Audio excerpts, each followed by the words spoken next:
ជូនកំងមេម៉ាយទាំងអស់គ្នា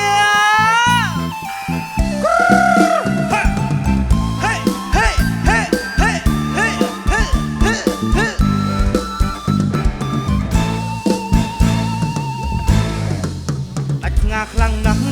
ញ៉ែបាំងថាមេម៉ាយកូនពីរស្មិនតែនាងនៅកំមុំមុខហំរៀងហំបែបនេះញ៉ែចិត្តត្រូវហើយវាហើយសិនតែលេចកូនពីរឃើញហើយឡើងចង់បែកព្រីបមកម៉ាយកូនពីរដាច់ផ្ងាឲ្យខ្ញុំប៉ុន្តែនាងមានកូនតែងខ្លួនស្អាតដូចតែកំមុំមេម៉ាយអត់ស្លាគេឯងមើលមកច្រឡំដោយទាំងគេឯនេះច្រឡំដោយទាំងខ្ញុំស្ដាយនាងមិននៅក្រមុំគុំអីហេតុធំឲ្យម៉ែចូលស្ដី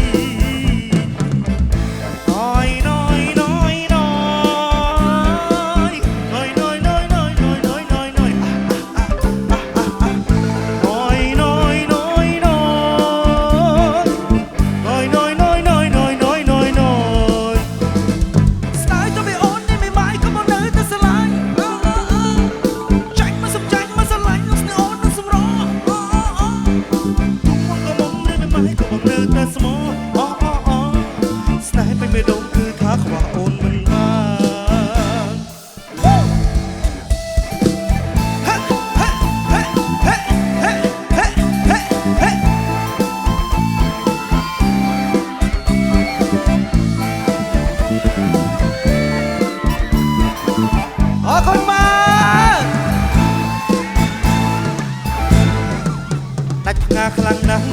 ញ៉ែបាំងថាមេម៉ាយកូនពីរស្មិនតែនាងនៅកំមុំពុកហំរៀងហំបែបនេះញ៉ែចិត្តត្រូវហើយវាហើយសិនតែលេចកូនពីរឃើញខាងនេះចង់បែកព្រីបើមេម៉ាយកូនពីរដាច់ផ្ងាឲ្យខ្ញុំប៉ុន្តែនាងមានកូនតែងខ្លួនស្អាតដូចតែកំមុំមេម៉ាយអត់ស្លាគេឯងមើលមកច្រឡំដោយទាំងគេអីនេះច្រឡំដោយទាំងខ្ញុំស្ដាយនាងមិននៅក្រមុំគុំអីហេតុធំឲ្យម៉ែចូលស្ដីរត់